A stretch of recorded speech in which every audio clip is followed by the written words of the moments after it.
Hello, and thank you for joining me for this edition of the Weekly Chat Podcast. The Weekly Chat Podcast discusses issues and topics that are relevant to you. On today's edition, we will discuss harmful behavior caused by opioids, fentanyl, as well as tranq. We will also have with us the Georgia Harm Reduction Coalition, who will talk to us about minimizing the effects of controlled substances. But first, this. The drug landscape has changed. Illegal fentanyl has made its way into the drug supply. And it's a danger you might not see coming. A synthetic opioid up to 50 times stronger than heroin, up to 100 times stronger than morphine. It only takes the tiniest amount to cause a fatal overdose. A fraction of a raindrop, or 3 grains of salt. Your drugs don't come with an ingredients list. Although fentanyl is being mixed into almost every kind of drug, you wouldn't be able to see it, or smell it, or taste it. Fentanyl is one of the most common drugs involved in overdose deaths. Know the dangers. Learn the facts about fentanyl and ways to protect yourself at cdc.gov/stop-overdose. Pete and Mollett, thank you guys so much for joining me today to have this conversation. Let's get right into it. What is harm reduction? Well, thank you. Firstly, thank you for the opportunity of inviting us here. Harm reduction is philosophy. Undoubtedly, there's a lot of drugs about in the world. Legally, most drugs are illegal to use. Unfortunately, that doesn't stop people using drugs. The philosophy in the past, especially within the USA, has been very much just say no, people should not take drugs. Unfortunately, a lot of people do take drugs. Harm reduction acknowledges that some people will take drugs and provides accurate, timely information to reduce the harm that people may do to themselves while taking those substances. And let me say to you, of course, we initially met a few weeks ago. And when I came into your office, I was absolutely amazed with the concept. And even I struggled with the concept of harm reduction, because you're absolutely right. The American approach, or the popular approach, is why engage in behavior that you know is detrimental? So it took a minute for me to fully embrace the concept. But, you know, being an elected official and seeing what I see, I can create an analogy here. We have laws that prevent crimes, but we still have crimes. So what do you do to protect people?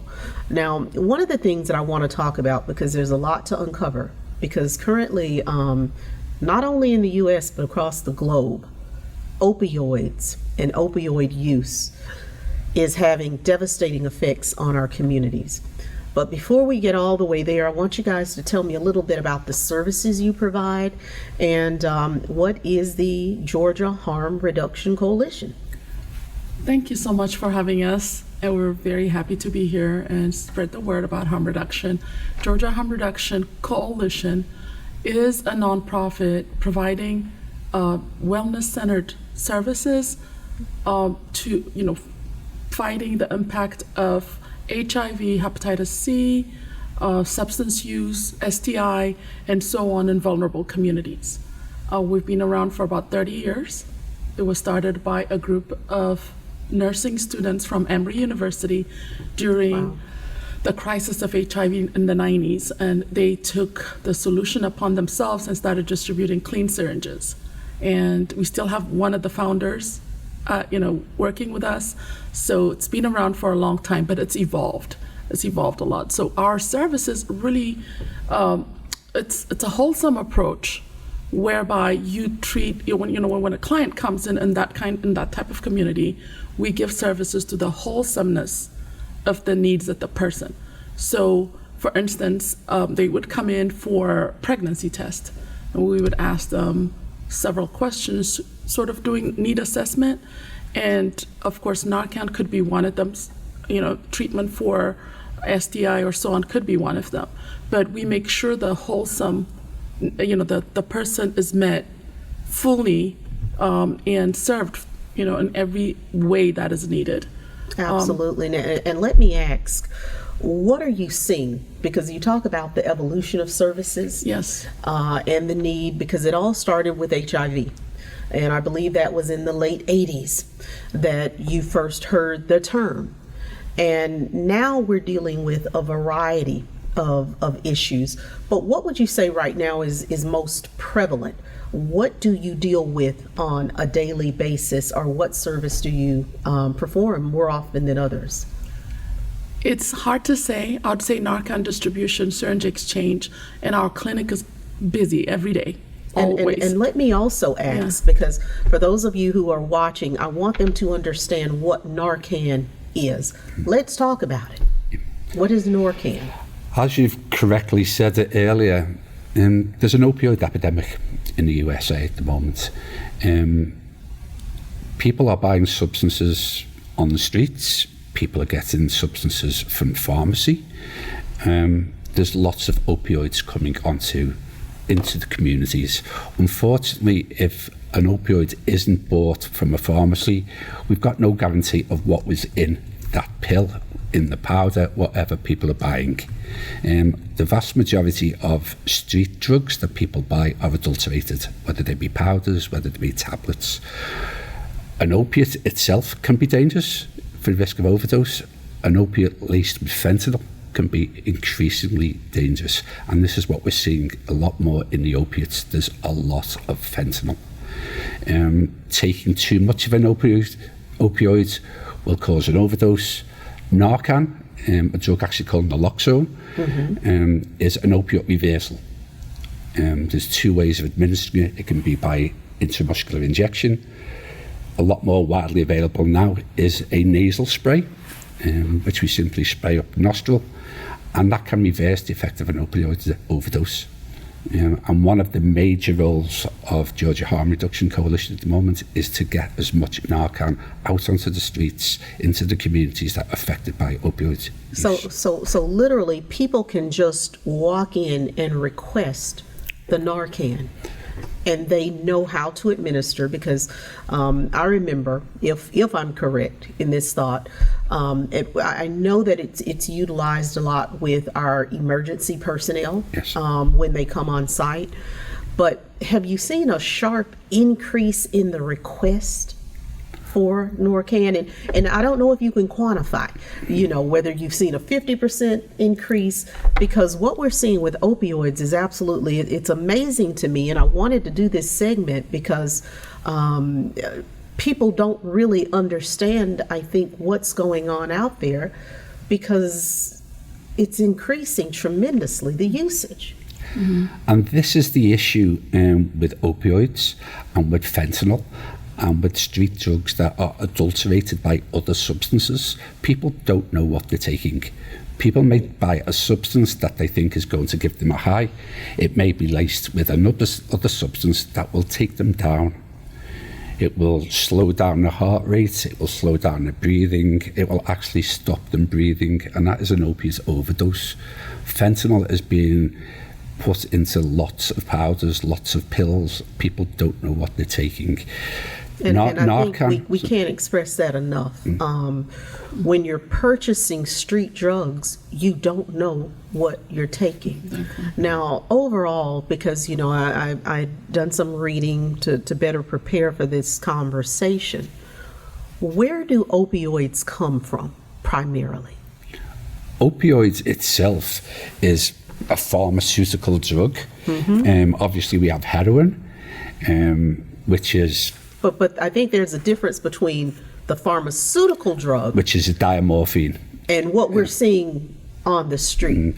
And going back into my emergence into the harm reduction field in the UK, late 1980s, early 1990s, and we were facing an opiate epidemic, which was predominantly heroin.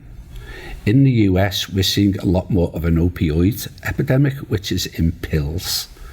People are getting pills prescribed by by their provider for pain relief for whatever reason that they require an opioid. Those individuals' circumstances may change. They may no longer have access to insurance.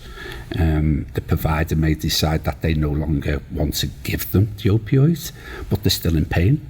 Therefore, they go out onto the streets to try and source an opioid. And there has been, I think, over the years, a lot of abuse of opioids, because in certain communities we have seen an influx of pain management facilities, and to what extent, you know. And I also want to point out too that recently I read of a young girl, and I want you to explain to me, because I see you guys as the experts here, but it appears the youth are experimenting with drugs at a younger and younger age. And you hear things like ecstasy, but ecstasy is not an opioid.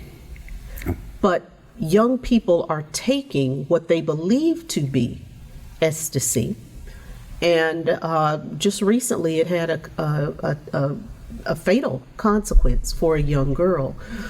So are we lacing now even ecstasy and other drugs with fentanyl to increase the intensity of the effect? Are you seeing that? Unfortunately, what we discussed earlier, there's no trading standards when people buy drugs. People pay their money, they take the chances. When people buy ecstasy, the substance after is a substance called MDMA. It's a party drug. It makes people happy. It makes people dance. It releases people's inhibitions. If that substance, if that tablet that they actually purchase has fentanyl in, that has the complete opposite effect. It slows the body down. People with no tolerance or no experience of using drugs, if they're given fentanyl for the first time, it can be fatal. So a young person out of a Saturday night enjoying themselves may be offered a tablet. They've got no idea what's in that tablet.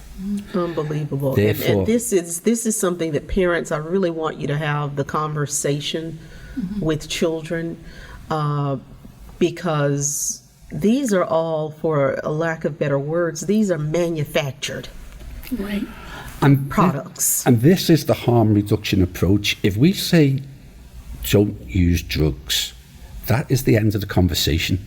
Of course we can say to our children, you shouldn't use drugs, but if you're in a situation where you're offered a substance, you don't know what that substance is. Right. You don't know what the effects of that substance is going to be. It may knock you over. It may send you to sleep. It may slow your body down that much that you will have a fatal overdose. Therefore, it's vitally important that all members of the community, regardless of where you stand in the community, have access to a substance that could reverse an overdose, and that's Narcan. You know, everybody should have access to a drug that can actually stop people dying from a fatal overdose, and it's readily available. It's available through pharmacies where people can pay between $75 and $100, or the likes of Georgia Harm Reduction. We actually have a contract to distribute Narcan. So we can give it out free of charge to whoever wants it. There's a very brief training on how to administer Narcan. It's simply a nasal spray up the nostril. We wait 2 minutes. If the people don't revive, we can do it again. There's a packet of 2 devices in the box. 2 sprays of Narcan is usually enough to reverse an opiate overdose. Wow.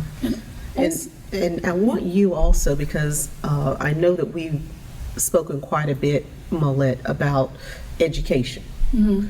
Because one of the things that I find, the more I educate myself, the more fearful I become of drug usage and the entire overdose, understanding what I don't understand, because you don't know what it is you're receiving. So as the development director, I want you to talk a little bit about the education that you do as well. Sure. So substance use is stigmatized in all communities, most communities. So the conversation is really hard in community settings. Parents don't really understand because everybody believes it's not my child. And earlier you asked if the use of fentanyl has increased just nationally. Yes, it has. And that's why they asked us to serve the entire state of Georgia, which was why we became Georgia Harm Reduction versus Atlanta Harm Reduction. So these conversations have to happen in families.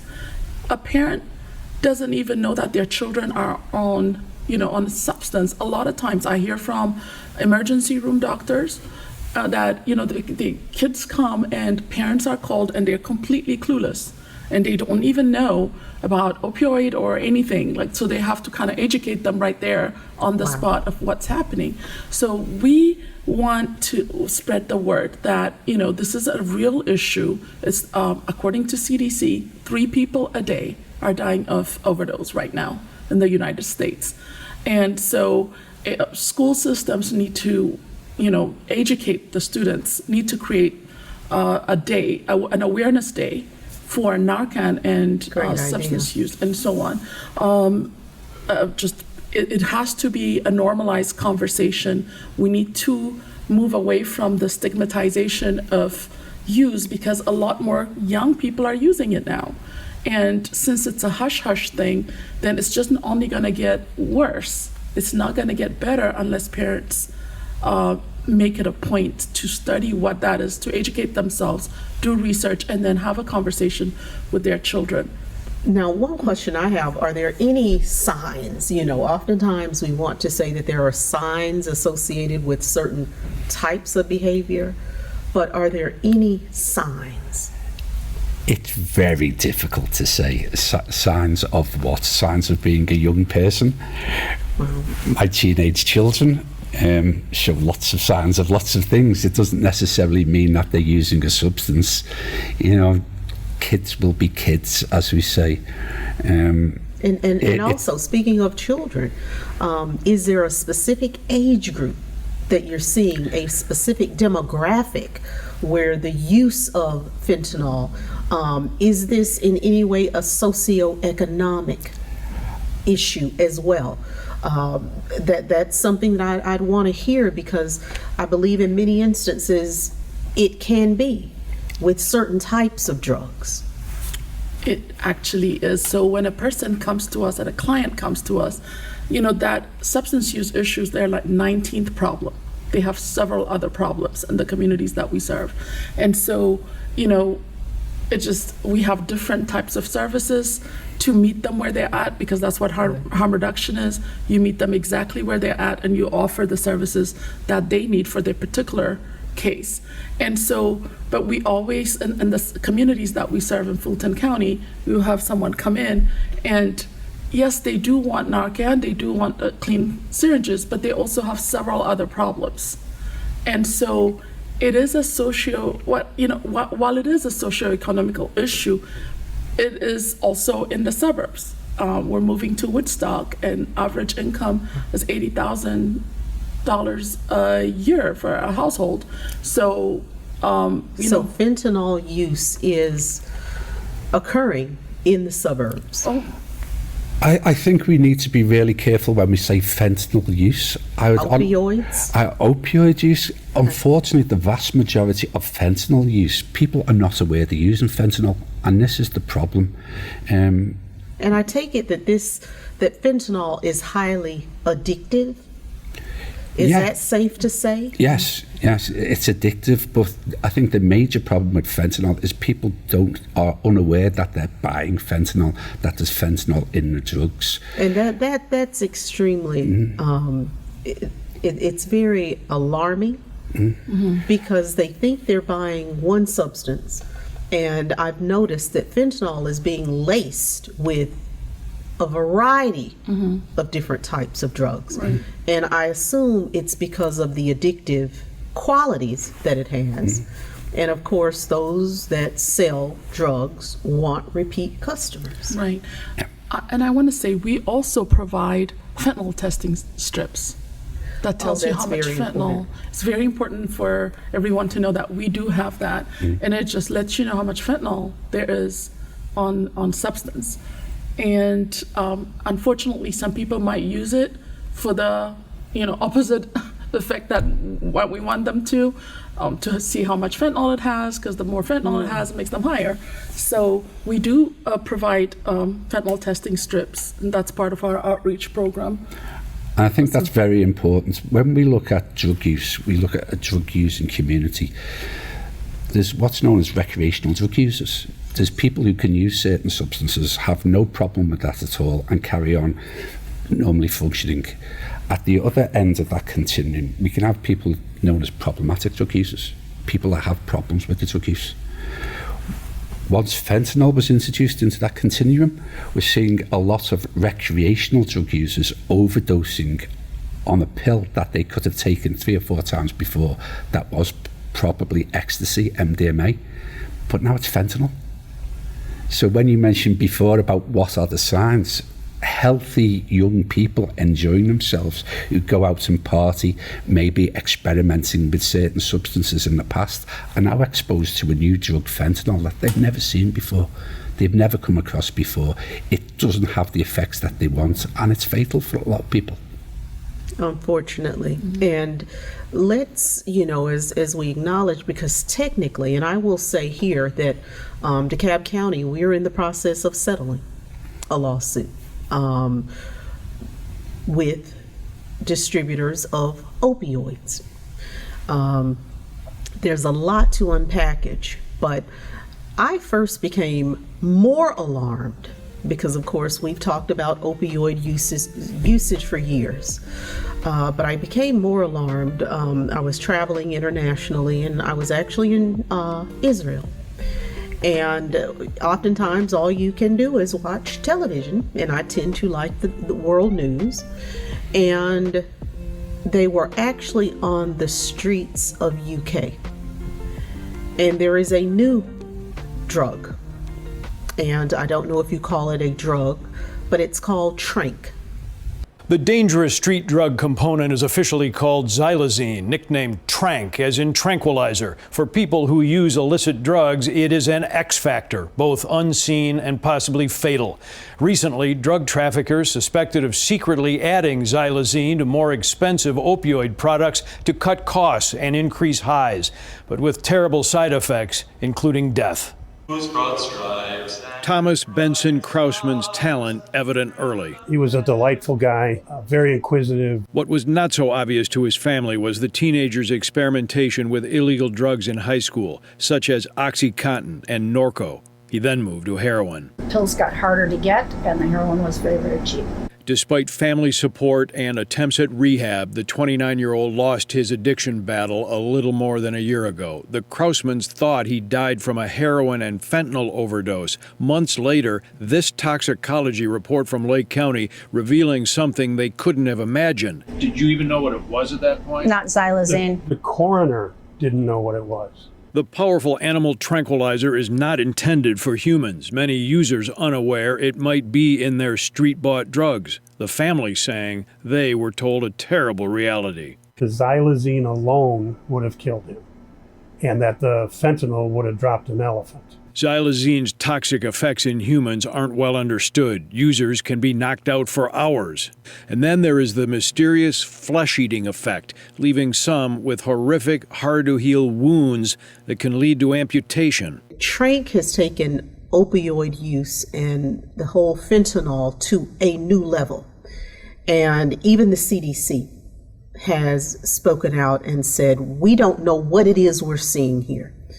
And it is having devastating effects on users. Absolutely devastating, where people are being likened unto zombies because it is flesh eating. And it's my understanding that Trank is not reversible once these consequences kick in and the flesh begins to rot. So tell me what you know about Trank. And have we seen Trank? Have you seen individuals who have utilized Trank? Personally, no. Good. I'm aware of a significant increase in fatalities within Georgia where Xylazine has been associated.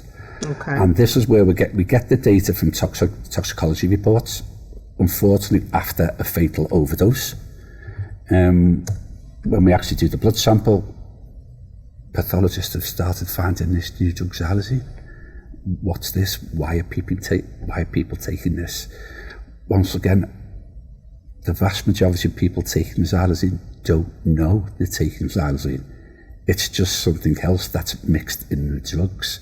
You get a small quantity of a pure drug and you cut it and you mix it with other things to make it bigger. And this is an animal tranquilizer. It is. And unfortunately, as you said, where fentanyl is a synthetic opioid, the effects of a fentanyl overdose can be reversed by Narcan. The effects of a Xylazine overdose cannot be reversed. And I want everyone out there to fully understand what was just said. Narcan can be used to reverse opioid usage, but there is no reversing the consequences of Xylazine, which, and explain, because I was so amazed by what I was seeing, because in the UK, the usage is so great that literally doctors and medical professionals are now servicing people on the street. And, you know, I'm very sensitive to drug addiction because oftentimes we can all sit and be very judgmental of people and the behavior that they choose to engage in. But if you have an individual in your home who is a smoker, it is an addiction. And one should not be sentenced to death because of an addiction. It is something that you would think that we should have the ability to work through and diminish the consequences that may be associated with the usage. So I'm really hoping that we don't see here, because literally, you know, the flesh was coming off of people, and it was so alarming to me because you see the effect and the consequences of your action. But because these drugs are so potent, these people simply can't stop the drug usage. So how do you go about, you know, even in those that you currently service, how do you go about having the harm reduction conversation? A lot of times they would come to us, and I don't want to say addiction is a mental health. I know it's been said several times. To me, it very much is. Exactly. I think at this point it's a matter of opinion. I think so too. But, you know, so they would come and they just want it. They're not ready to hear, or they're not ready. They just, as I said earlier, they have so many other problems, or they're afraid of stigma. You know, there's just fear that someone will see me or so on if they're not in that population. You know, so we are represented, like the outreach representatives that go out in the streets to provide Narcan, do have conversations with the clients as they come and kind of educate them. We really welcome them, embrace the fact that they bring back the used syringes, and then we give them back clean syringes in return. And so we really celebrate that, because that's how you can fight the impact of HIV spread in communities, by them bringing in the used syringes and getting clean syringes. So that means they already kind of know, if they're at that level, that, you know, clean syringes will save their lives, you know. And that let's talk about this, because you know, the thought of, because I also understand that hepatitis is also something that oftentimes drug users, and these are all intravenous drugs that are being utilized. So when we sit here and we talk about the program itself, have you seen, what are you seeing there? Are you seeing an increase in the use of the syringes? Or, because I would think that you would, as we're seeing an increase in the recreational use of fentanyl and other drugs. So what are you seeing there?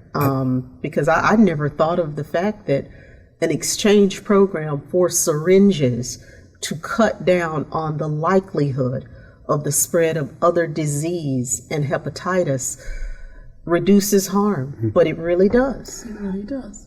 I think that's really important. When we're looking at a harm reduction approach, the whole idea of harm reduction is to minimize the risks of doing something. We make hundreds of harm reduction decisions every day, whether that's crossing the roads, walking down the stairs. We reduce the harm that we do. It's very similar with drug use. If people are injecting drugs, the risk of HIV, hepatitis C is not through injecting the drugs themselves, it's through sharing injecting equipment. Therefore, it's vitally important that people who use injecting equipment have access to clean, sterile injecting equipment to cut down the risk of them sharing and to cut down the risk of contracting bloodborne pathogens. Basis of harm reduction. We have people who are injecting drugs. We give them clean injecting equipment. You then reduce the amounts that you're injecting. Then you move on to a different way of administering the drug. Then you reduce the amount of times that you're using the drug to the point where people no longer use the drug. That is the harm reduction. And that's the ultimate goal of what you do, is to change and, well, basically reverse and re-engineer behavior. Yeah. And in doing that, it oftentimes takes more than just the conversation on drug usage. I know personally that you all have a lot of wraparound partners who work alongside you. Let's talk about what a holistic approach, because in government, oftentimes, I often say that when it comes to crime, we want to provide as many police officers as possible. But there's a bigger issue with crime. And one of those issues that I feel we don't talk about is economics. Of course. Economics has to be addressed, and I truly believe that it will assist greatly in reducing crime. So when we talk about changing the behavior of a person who may be utilizing drugs, what are some of the wraparound services and agencies that partner with you to take that holistic approach to help change behavior? And beyond changing behavior, you all are changing lives. Right.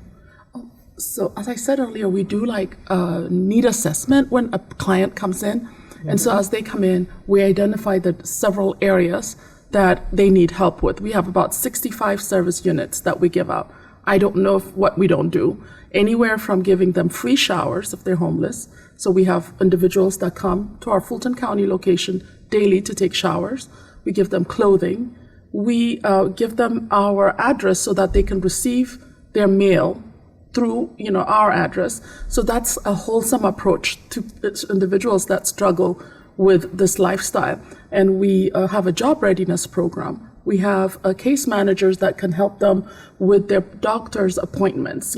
We have physicians there, but if it's going to have to be outside our clinic, then we make sure we follow up with them. We make telehealth available for those who have phones. We give out phones every now and then, cell phones. And of course, we continuously educate. We have support groups. We have spiritual support groups, non-spiritual support groups. We have anger management, substance use management, and just education and so on that we provide on a weekly basis. We have a women's health program where we focus on women's health when they come in and they, for instance, they're in substance use and they're pregnant. What can they do? So we have solutions for them. We have them speak to our physicians in the clinic, and we develop a system for them to handle their situation. And hearing you speak, the one thing that was very obvious to me when I visited your office is that you all are what I call a no judgment zone. Undoubtedly. I think that's the most unique thing about harm reduction approach is that we meet people where they are. Right. I mentioned that continuum. We reduce the harm wherever people are, wherever they come to us.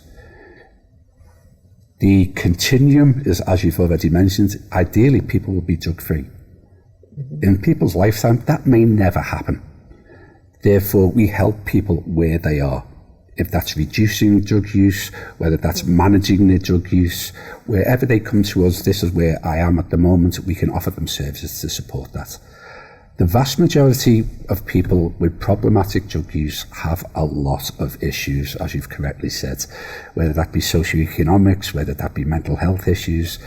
Take away the drug use, there's still a lot of issues that need to be addressed. And Georgia Harm Reduction are in a prime place to ensure that people get all of those needs met. We really do look at the person holistically. Somebody walks in, yes, we will deal with your substance use issues, but also, where do you live? Do you have a home? Right. What are your opportunities of actually getting a job somewhere? We give people employment coaching. We can sit down and train people. We can actually help them apply for positions to get some income, to make them start feeling good about themselves again, which is very important. And just by saying you're a drug user, we can't deal with you, that's not good enough anymore. We really need to be meeting people where they are, taking in all of the issues and doing whatever we can to try and resolve that for them. And the outcome is very much what that individual wants. If somebody says, I've gone far enough, I'm still using drugs, but I'm using them the safest way that I can. I'm minimising the risk. I'm accepting that there's still a major risk in what I'm doing, but I've got the information to minimise the risk. I've got tools available. If something goes wrong, I know how to deal with something. I have friends and colleagues who are around me, who are aware of my position and can support me. If we can do that for one individual, I think we've made a massive impact into the community. We mentioned Narcan earlier. In the last 5 years, it's been reported that Georgia Harm Reduction Coalition have reversed over 8,000 opiate overdoses through giving people Narcan. Over 8,000 reversals. That's 8,000 people. That's 8,000 sons, daughters who are with us today that wouldn't be if it wasn't for Narcan opioid reversal. And the emphasis of what we do is trying to get this out into the community, because you don't know what your son or daughter is doing all the time. You don't know where they are. They can be in the best households, socio-economic, they can be the highest class that you want, and they'll still be exposed to drug use. They will still be offered substances. It's vitally important that people have accurate information about what's on the streets and how to minimise the risk of taking substances. And let me also say, as it relates to Narcan, I believe several years ago, there were strategic efforts to make it more accessible, because very much like insulin and various other drugs, the cost at one point was much higher than what we've seen. It's been almost a deregulation of sorts of pricing in order to make Narcan acceptable, as we've seen an increase in drug usage. So for those who are watching, I also want to emphasize that in order to take a holistic approach and solve the problems that we see in community, it takes partners.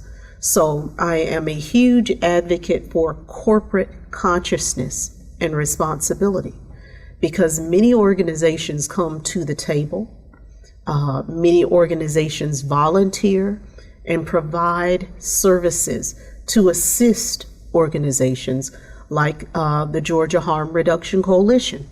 So if any of you are out there, if you have a talent, a skill, a resource, or the capacity to support these organizations, please step up to the table. One of the things that I want to talk about before we close are your locations. I know, of course, you are located in Atlanta, and I'm very proud to have you in Dekalb County. Are there any other locations? And at this point, can we please share where those locations are, or how to go about getting information about the organization? Sure. So we have 2 locations in Fulton County. They're both on Joseph E. Boone Boulevard. One is 1231 Joseph E. Boone Boulevard. The other one is 759. It's the Old Simpsons Church. Okay. So it's right by the plaza. We're opening a newer location, a 4th location in Cherokee County in Woodstock on Creekside Road off Highway 92. So we'll be opening it on the 2nd week of May. Most probably on May 10th, and we'll start our services then. So we're very excited. And we'll also serve the entire state of Georgia with syringe exchange and Narcan distribution. So we partner up with local nonprofits or health departments to distribute Narcan and syringes. Yes. Great. And also, I know that there is a website. So where can individuals who would like more information visit you online? It's www.georgiaharmreduction.org. May I just say before we leave, I think one of the major benefits of accessing Georgia Harm Reduction Coalition services is that they are all free. We don't charge anybody anything. We don't ask for people's insurance. We don't do a copay. Everything is free at the point of contact. Nobody will ask to pay for any of the services, whether that be STI testing, HIV testing, hepatitis C testing, access to syringes or Narcan distribution. It is all free. And let me also say that your offices are absolutely amazing. Highest quality, great environment.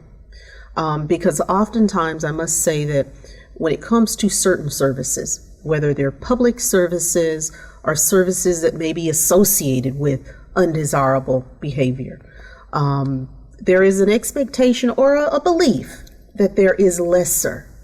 And what I've seen from your office, the environment, the care of the individuals who provide the services, the professionalism, it's there, and it's those things that really make a difference in the outcome.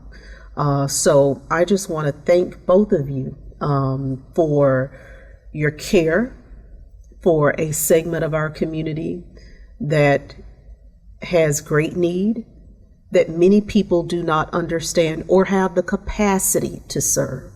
So on behalf of DeKalb County, Georgia, our residents and individuals who understand the important work that you do, thank you.